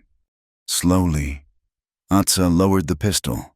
She stepped out of the shadows, and the two women stared at each other across the flickering fire. The air was thick with 1,000 unspoken words. Tobias stood frozen, clutching his piece of wood. an intruder in a moment so intensely private it felt sacred. Nalnish, Atsa breathed, and the name was a complex chord of love, pain, and betrayal. The woman, Nalnish, took a hesitant step forward, her eyes drinking in the sight of her sister. She saw the new lines of weariness on Atsa's face, the hard set of her jaw, but she also saw that she was alive, that she was whole. Tears welled in Nalnish's eyes. She began to speak rapidly in their own language, her voice a torrent of emotion relief. Sorrow, explanation, Atsa answered, her own words measured and cool. But Tobias could hear the tremor of feeling beneath the surface. He could not understand what they were saying, but he could read the story in their faces. Nalnish was pleading, explaining. Atsa was listening, her expression a wall of guarded pain. After a few moments, Nalnish seemed to remember he was there. Her eyes flickered to him, then back to her sister, a question in her gaze. Atsa said something low and quiet, and Nalnish looked at him again, this time with a long, searching appraisal. She saw his bruised throat, his split lip, his worn-out clothes. She saw the way he stood near her sister, not too close, but unwavering. Nalnish turned her attention back to Atsa and reached into a leather pouch at her side. She pulled out a folded piece of paper, a document that looked jarringly out of place in the ancient cave. It was a piece of the white man's world, a symbol of contracts and laws that had brought them to this point. The trader, the one they call Croft, he took Harlan's money, Nalnish said, switching to a careful, deliberate English for his benefit. Her voice was softer than Atsa's, but it held the same underlying strength. But Harlan and his men, they did not return from the canyon. A rider from another ranch found them this evening. The story is spreading that the Apache captive was a demon, that she broke them with her bare hands. A flicker of a grim smile touched Atsa's lips. The elders were afraid. Nalnish continued, her gaze fixed on her sister. They feared what Harlan's father would do. They feared the soldiers would return. The peace is a fragile thing. Atsa, you know this. She held out the paper. They sent me to find the trader. They paid him, not with money, but with 10 of our best horses and 50 blankets. A great price. In return, he signed this. Atsa did not take the paper. What is it, she asked, her voice flat. It is a paper of freedom, Nalnish said, her voice filled with a desperate hope. It says the contract of the lottery is void. It says you are not his property.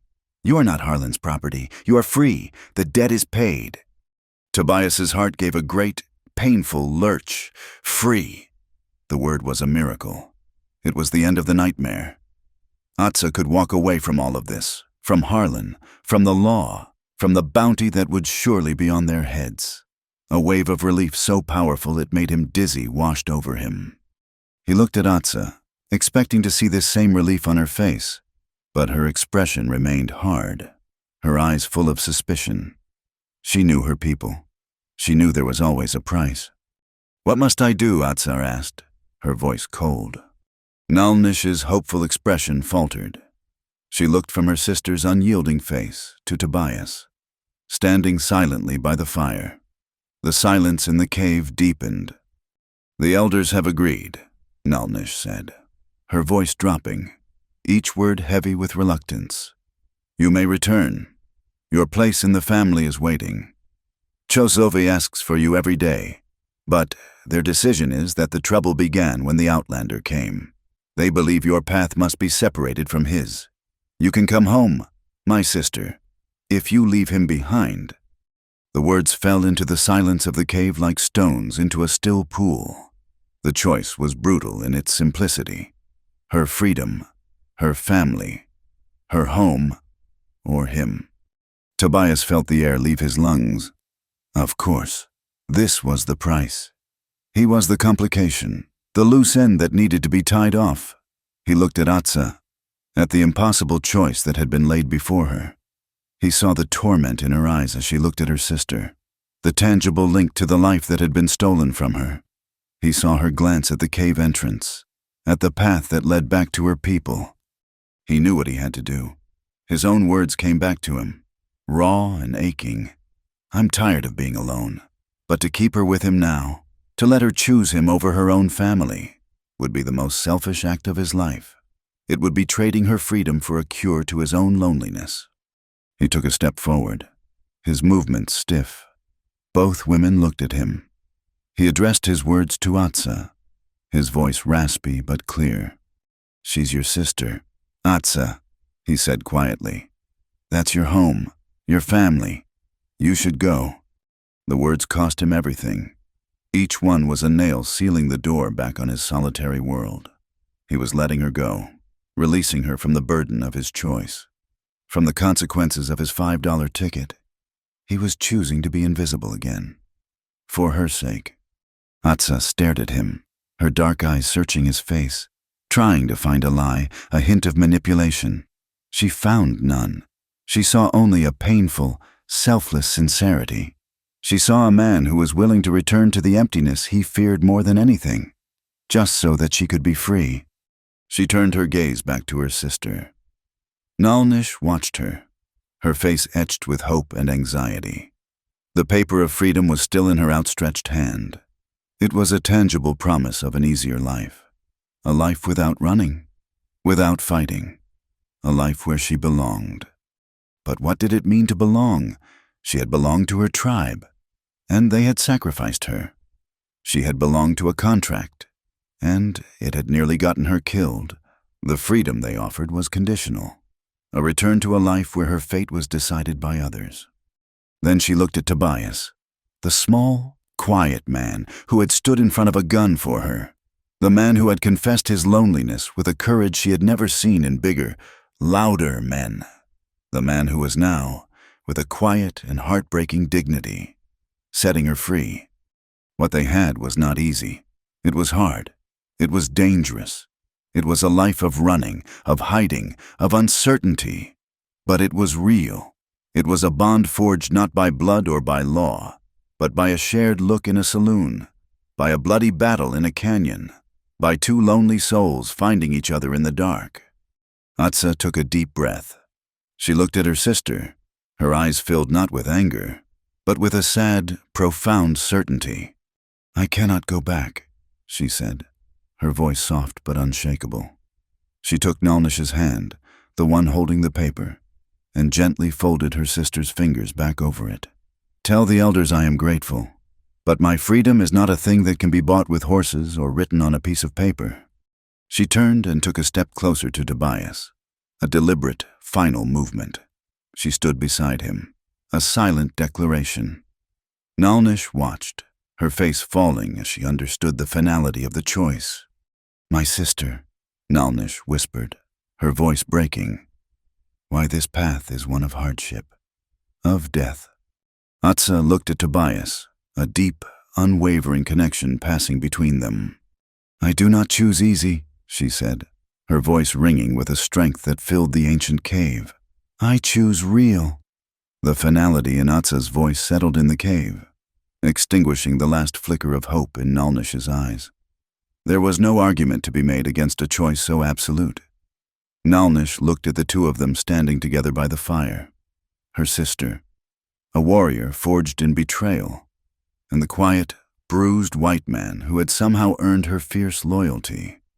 They were an impossible pairing, a story that could only end in blood and dust. Nalnish's shoulders slumped in a gesture of sorrowful acceptance. She tucked the useless paper of freedom back into her pouch. Her role as a messenger for the elders was over. Her duty as a sister remained. Then you must be ghosts, she said, her English precise and heavy. Harlan's father is a powerful man. He owns half the valley and the sheriff in town. He will not see this as a fight between cowboys. He will see it as an attack by your people, and he will see his son's humiliation at the hands of a woman. He will send a posse. They will not bring you back for a judge. She looked directly at Tobias. And the traitor, Croft, the horses and blankets will soothe his pride for a day. But the story of his prize escaping and defeating 4 men, that is bad for his business. He makes his living by selling fear and control. He cannot let her be free. He will send his own men, men who are not bound by any law. Her warning painted a grim, terrifying picture. They were being hunted from two directions, by the law and the lawless. "You have a day," Nalnish said, her gaze returning to Atsa. "Maybe two, before they organize, before they pick up your trail from the canyon. You must vanish." Atsa nodded, her face grim. "We will." Nalnish reached out and grasped her sister's arm. A lifetime of love and fear in her touch. "Go north. There are canyons there that even our hunters avoid. Follow the dry riverbed until you reach the broken lands. From there, head toward the morning sun. 3 days. If you do not stop, you will find a town on the edge of the territory, a place where men do not ask questions because they carry their own dark stories. It was a map spoken into existence, a path of survival. Nalnish's eyes filled with tears again. "I will tell them I could not find you, that your trail was cold." It was a dangerous lie, but a gift she could give. She looked one last time at Tobias, her expression a complex mixture of resentment and a strange, grudging respect. He was the cause of this, but he was also the reason her sister had chosen to live, not just survive. Without another word, she turned and slipped back through the fissure in the rock, a shadow returning to the night. The moment she was gone, the sanctuary of the cave felt like a trap. The fire, once a source of warmth and comfort, now seemed like a beacon that might draw their enemies.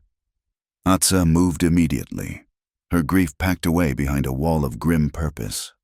She stamped out the flames, plunging the cave into a near-total darkness, illuminated only by the faint, silvery moonlight from the opening. "We leave now," she said. "The night will cover our trail." There was no time for rest, no time for the body to heal. Tobias pushed his pain down, compartmentalizing the deep ache in his side and the fire in his throat. He followed her out of the cave and back into the cool, night air of the mesa. Atsa set a relentless pace. She moved through the darkness with an uncanny certainty, her feet finding a path that was invisible to him. It was not a trail of packed earth, but one of landmarks, a uniquely shaped stone, a gnarled juniper tree, the slope of the ground beneath her feet. It was a map imprinted on her soul, passed down through generations. For the first day, Tobias kept up, fueled by adrenaline and a desperate will not to slow her down. He pushed through the pain. The ache in his side was a constant, throbbing presence. Every deep breath was a sharp, stabbing agony. He focused on the rhythm of her footsteps, on the sight of her back moving steadily before him. They ate little, a handful of dried berries and nuts from a pouch Atsa carried. They drank sparingly from his canteen, refilling it at a hidden seep of water that trickled from a rock face. By the second day, the pain in his side had intensified. It was no longer a throb, but a hot, searing fire. He began to feel a strange, disorienting heat spreading through his body, a warmth that had nothing to do with the sun. He started to stumble, his coordination failing him. Atsa noticed immediately. She stopped and turned, her eyes scanning him with a clinical intensity. She saw the unnatural flush on his cheeks, the glassy sheen in his eyes, the way he favored his right side. "You are hurt," she stated. It was not a question. "It's nothing," he lied, his voice raspy, "just tired." She stepped closer and pressed the back of her cool hand against his forehead. The contrast with his burning skin was startling. "You have a fever," she said, her voice laced with a new, sharp concern. She pressed her fingers gently against his ribs. He couldn't stifle the sharp intake of breath, the gasp of pure agony. Her face tightened. "Broken," she whispered, more to herself than to him. The fight in the canyon. Harlan's weight crashing down on him. A rib had cracked, and the grueling journey had made it worse. He looked at her, his vision starting to blur at the edges. "I can keep going," he insisted, his words slurring slightly. He could not be the burden that got her caught. "No," she said, her voice firm, leaving no room for argument. "We rest." She led him a short distance to a shallow overhang. a hollowed-out space at the base of a rock formation that offered some protection from the wind. She helped him to the ground, his body slumping against the cool stone. His teeth began to chatter, a violent, uncontrollable shivering that shook his entire frame, despite the heat raging inside him. Atsa covered him with his thin wool blanket, then disappeared. He drifted into a hazy, feverish state, the world a swirl of light and shadow.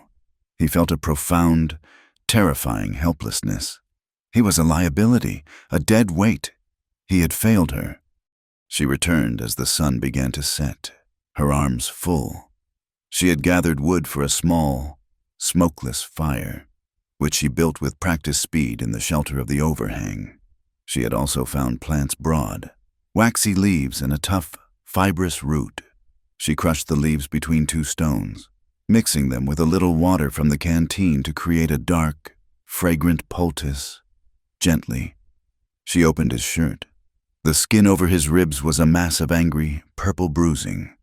She spread the cool poultice over the injury, and the relief was immediate, a soothing balm on the fire in his side. While he shivered, she boiled water in his tin cup over the fire, adding shavings from the root. The steam carried a bitter, medicinal scent. When it was ready, she held the cup to his lips. "Drink," she commanded softly. The tea was bitter, but he swallowed it obediently. He drifted in and out of consciousness. In his delirium, the lines between past and present blurred. He was back in the saloon, the laughter of the crowd a roaring wave. He was in the hayloft, the crushing silence his only companion. And through it all, he saw her. Sometimes she was the giant on the stage, terrifying and immense. Other times, she was a shadow in the moonlight, her face an unreadable mask. But always, she was there. He woke in the dead of night to find her sitting beside him, her back against the rock, the pistol resting on her lap. The fire had burned down to glowing embers, and the night was cold and silent. She was not sleeping. She was standing guard. She had been wiping his face with a damp cloth. His fever had not broken. "Atsa," he mumbled, his voice a dry crackle. She leaned closer, her expression taut with worry. "I am here." "You should have left me," he whispered, the words costing him a tremendous effort. "I'm slowing you down." She looked at him, her dark eyes reflecting the faint glow of the embers. He saw an emotion in them he had never seen before, a fierce, unwavering tenderness that seemed to radiate from her very soul. "When my people cast me out," she said, her voice a low, soft murmur, "I walked away with nothing but the clothes I wore and the air in my lungs. I knew how to find water, how to find food, how to stay warm. I knew how to fight. I knew how to survive. It is what I have always done." She reached out and brushed a stray strand of hair from his sweat-dampened forehead. Her touch was impossibly gentle. "Survival is a cold, empty thing. Tobias," she continued, speaking his name for the first time. The sound of it on her lips was a strange and beautiful thing. "It is a path you walk alone.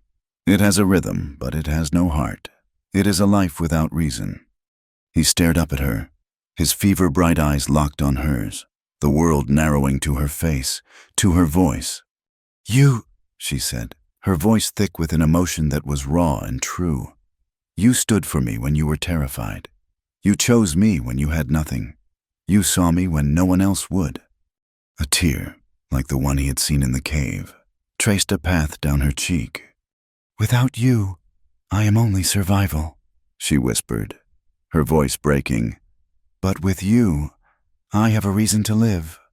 The words were the most profound declaration he had ever heard. They were a balm on his fever, a splint for his broken bones, a shield against the darkness. He felt the truth of them settle deep in his soul. He had not burdened her. He had given her something he never knew he possessed a reason. He closed his eyes, a sense of peace washing over him, pushing back the pain and the fever. Her words were his anchor in the swirling chaos of his delirium. He was not alone, and for the first time in his life, He understood that he was not invisible because he was a part of her reason to live. He fell into a deep, healing sleep, the first true rest he'd had in days, safe under the watchful eyes of the woman who had chosen real. The third sunrise found them on a ridge overlooking a new valley. Below, nestled in a crook of a muddy river, was a town. It was not a place of manicured streets and painted signs like Harmony Creek. This was a town built of raw lumber and expediency, a place that clung to the edge of the territory like a burr on a saddle blanket. Sawdust hung in the air, mixing with the smell of coal smoke and fried bacon. It was a place called Terminus, because for many, it was the end of the line. Tobias leaned heavily on Atsa, each step a carefully managed agony. His fever had broken during the night, but it had left him weak, scoured out. The journey had taken its toll. He was a ghost of the man who had left the Fletcher ranch, thinner, his face pale and drawn beneath a new growth of beard. But his eyes were different. The fear was gone, replaced by a quiet, bone-deep resolve. Atsa was his anchor. She had half carried, half supported him for the last day, her strength seeming to flow from an inexhaustible well. She moved with the same relentless purpose, but now a new, fierce protectiveness radiated from her. Her eyes constantly scanned their surroundings, her hand never far from the pistol tucked in her belt. She was a guardian, and he was her charge. As they descended into the town, no one gave them a second glance. The streets were populated by men with hard eyes and guarded faces, men who had left their names and their histories on the other side of the mountains. A tall Apache woman helping a battered, fever-spent white man was simply another Tuesday in Terminus. Here, survival was the only currency, and questions were a luxury no one could afford. Atsa led them to a 2-story wooden building with a faded sign that read, "Gable's Rooms, Clean Beds, No Ruffians." The porch sagged, and the paint was peeling, but it looked solid. An older woman with a face like a dried apple and kind. Weary eyes looked them over from behind a small desk in the front room. "Room for the weak," Atsa said, her voice low. She placed 2 of Tobias's silver dollars on the desk. The woman, Mrs. Gable, slid the coins into a drawer without a word. She saw Tobias's pale face, the way he swayed on his feet, and the hard, protective set of Atsa's jaw. She had seen 100 stories like theirs walk through her door. She simply took a key from a hook on the wall. "Room 4, top of the stairs. Water pitchers full. Let me know if you need a doctor." "We will not," Atsa said, her tone leaving no room for discussion. She helped Tobias up the narrow, creaking staircase. The hallway was dim and smelled of boiled cabbage and old wood. Room 4 was at the end. Atsa slid the key into the lock. The sound of the tumblers turning was the most beautiful sound Tobias had ever heard. She pushed the door open, and they stepped inside. The room was small, barely big enough for the iron frame bed that was pushed against one wall and a small, rickety washstand. But the walls were solid. A single window looked out over a dusty back alley, and on the inside of the door was a bolt, a real, sliding, metal bolt. Atsa helped Tobias to the bed. The mattress was thin and lumpy, but as he sank into it, it felt like the softest feather bed in the world, while he lay there, his eyes half closed. Atsa walked to the door and slid the bolt home. The heavy thud echoed in the small room. It was the sound of a sanctuary being sealed, the sound of the world being shut out. For the first time in 4 days, they were safe. They were not in a barn, owned by another man. They were not in a cave, a temporary refuge. They were in a room of their own, with a locked door between them and the world that hunted them. Tobias pushed himself up on his elbows, his gaze taking in the bare floorboards, the cracked plaster on the walls, the single, clean, threadbare sheet on the bed. He looked at Atsa as she stood by the door, her hand still resting on the bolt, her shoulders finally, almost imperceptibly, relaxing from their rigid state of high alert. He thought of the life she must have known, of her family, of the sun on the open plains. He thought of the wedding she might have had, a celebration with her people, full of tradition and honor. And then he looked at this, a grim, tiny room in a desperate town at the edge of nowhere, with a broken man for a husband. The weight of it, the sheer injustice of the path he had led her down, settled on him. "This isn't the marriage you ever imagined," he said, his voice a hoarse whisper, thick with a sorrow that was entirely for her. Atsa turned from the door. The firelight from their last camp had shown him her tenderness. The morning light filtering through the grimy window showed him her strength. She walked to the bed and sat on the edge, her presence filling the small space. She looked at the room, at the locked door, and then her dark, deep eyes met his. There was no sadness in them. There was no regret.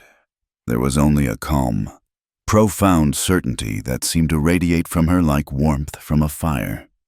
"It is perfect," she replied, her voice soft but absolute. She reached out and placed her hand over his, her calloused, capable fingers enveloping his own. "Because it is ours." 3 months passed. The harsh winter of the high territory gave way to a muddy, hopeful spring. In those 3 months, a life began to take root in the unforgiving soil of Terminus. Tobias's ribs healed, and with each passing day, a new strength filled him. He found work at the lumber mill down by the river. The labor was brutal, hauling and cutting timber from sunup to sundown. But it was honest. The hard, physical work rebuilt his body, and the simple camaraderie of the other workers, men who cared only if you could pull your own weight, slowly rebuilt his spirit. He was no longer the invisible man. He was Tobias, the quiet one who worked harder than anyone else. Atsa, with her keen eyes and strong, dexterous hands, found her own calling. She took their last few dollars and bought a set of old leatherworking tools.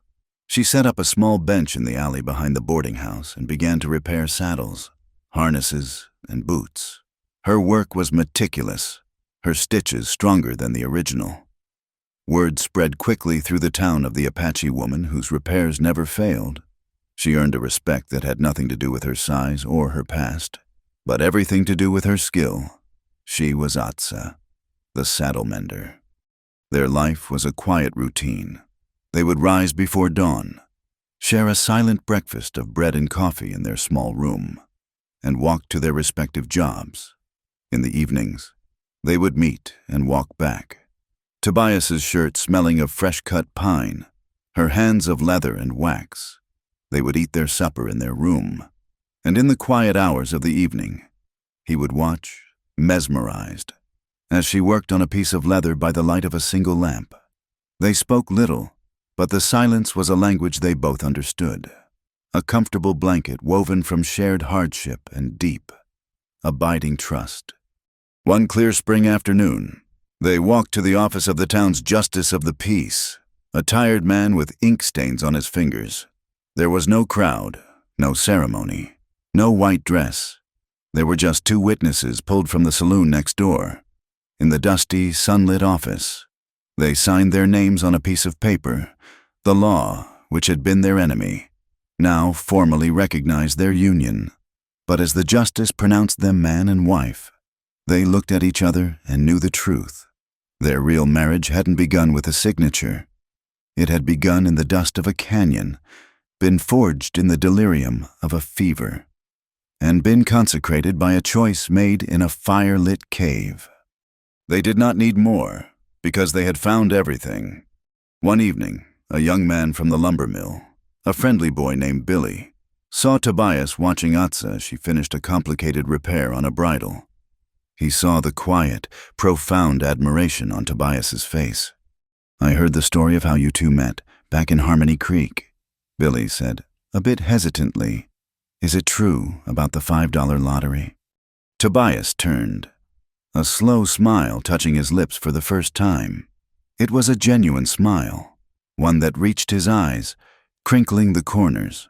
He looked at Atsa, who had paused in her work, her own eyes soft as she watched him. He thought of the terrified, lonely man he had been. a ghost in a hayloft. He thought of the $5 bet that had shattered his world and then rebuilt it into something stronger and more real than he could have ever imagined. He turned back to Billy, his heart full. "Do you ever regret it?" the boy asked. "Wasting $5 on a bet like that?" Tobias's smile widened. He reached out and took his wife's hand, her strong fingers lacing with his. "Son," he said, his voice clear and steady, "that was the best investment I ever made in my life. Thank you for listening to our story. If you enjoyed it, please let us know in the comments where in the world you're listening from. We love to see how far these tales travel and share our thoughts with you. Please subscribe to our channel. Wild West Stories 1850. Give this video a like, and consider hitting the hype button to help this story reach more listeners who appreciate the heart of the Old West.